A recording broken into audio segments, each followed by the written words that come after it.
Tu regardes, tu restes, tu fais partie du truc. Ici, on ne fait pas de contenu fast-food.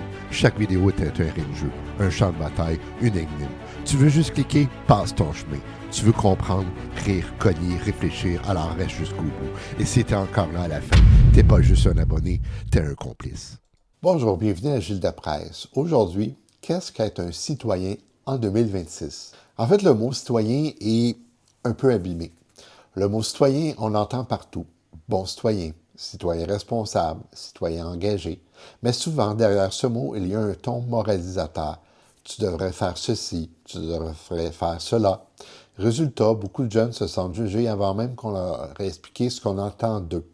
On a transformé la citoyenneté en liste de devoirs, alors qu'à la base, c'est une relation, une manière d'habiter un monde avec d'autres. La citoyenneté comme relation. Alors, être citoyen, c'est pas seulement voter tous les 4 ans ou payer des taxes. C'est la manière dont tu te situes par rapport à ta ville, à ton quartier, à ton école, à ton pays et à ton époque. C'est la façon dont tu acceptes ou pas de te sentir concerné par ce qui dépasse ta vie privée. On peut être citoyen en parlant à ses voisins, en s'informant, en aidant quelqu'un, en participant à un projet local, en créant du contenu qui fait réfléchir. La citoyenneté, ce n'est pas un costume, c'est une pratique. Pourquoi les jeunes se sentent exclus? On accuse souvent les jeunes de désengagement, mais quand on les écoute, on entend autre chose. On ne nous écoute pas. Les décisions sont prises sans nous. On nous demande de participer, mais rien ne change. Ce n'est pas du désintérêt, c'est de la désillusion.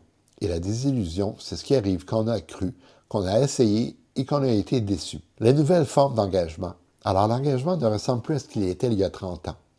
Aujourd'hui, on peut s'engager en créant une vidéo qui explique un enjeu, lancer un projet dans sa ville, participer à une consultation publique, soutenant une cause en ligne ou simplement en refusant de partager de la désinformation.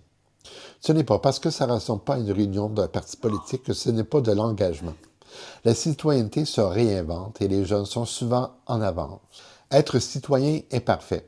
On n'a pas besoin d'être un citoyen parfait. On a le droit d'être fatigué, de décrocher, de ne pas tout comprendre, de se tromper. Ce qui compte, c'est de garder un fil, celui de la curiosité, de la responsabilité, du « je fais partie de ce monde », donc ce qui s'y passe me concerne un peu. Être citoyen, ce n'est pas cocher les cases, c'est accepter de ne pas être seulement spectateur. C'était Gilles de Presse. Merci.